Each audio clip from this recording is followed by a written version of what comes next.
Start recording. પૂજા કરવાની સાચી રીત કેવી હોય? તો સૌથી પહેલાં પૂજા કરવા માટે વહેલા ઉઠવું જોઈએ અને બ્રહ્મ મુહૂર્તમાં પૂજા થવી જોઈએ. શુદ્ધ આસને બેસવું જોઈએ, ચોખ્ખા વસ્ત્રો પહેરવા જોઈએ. ત્યારબાદ ભગવાન સામે તમારું ધ્યાન હોવું જોઈએ.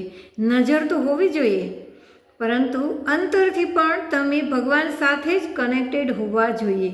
દિવસ દરમિયાન તમારે જે કાંઈ કાર્ય કરવાના છે એ બધામાં પણ તમારું ધ્યાન મનથી ન હોવું જોઈએ. આખા દિવસ દરમિયાન આપણે જ્યારે પૂજા કરીને ત્યારે જ આ બધા વિચારો આવે છે. પૂજા કરવીને એ ભગવાન સાથેની વાતચીત કરવી કહેવાય.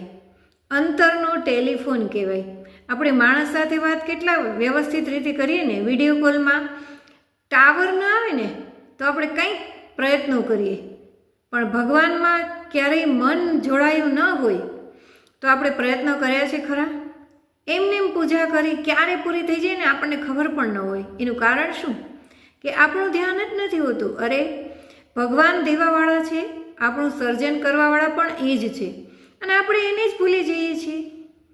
ભગવાનનો ઉપકાર, ભગવાનની વ્યથા અને સ્થિતિ ધ્યાનમાં રાખીને જ આપણે માનવો જોઈએ. ભગવાન કેટલા દયાળુ છે. અત્યારે આ જ સમયે આપણે ભગવાનને જમાડીએ છીએ તો ક્યાંક ભગવાન સૂઈ ગયા હશે, ક્યાંક ભગવાન આરતી કરતા હશે. જુદા જુદા સમયે એક જ સમયે જુદી જુદી ક્રિયા ભગવાન કરે છે. ક્યારે ભગવાને ફરિયાદ કરી કે મારાથી આ નહીં થાય? કેટલા બધા પ્રશ્નો, આ વિશાળ સૃષ્ટિમાં પ્રશ્નો પણ કેટલા બધા હોય. એ દરેક પ્રશ્નોનું નિરાકરણ ભગવાનને કરવાનું.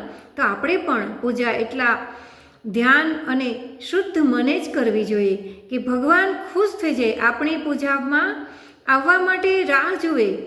અને એ ભક્ત મારો ક્યારે પૂજા કરશે અને ક્યારે હું એની પૂજામાં જાઉં, બસ એ રાહ જુએ, એ આતુરતા આપણા માટેની ભગવાન પ્રત્યે હોય. બસ એ જ સાચી પૂજા.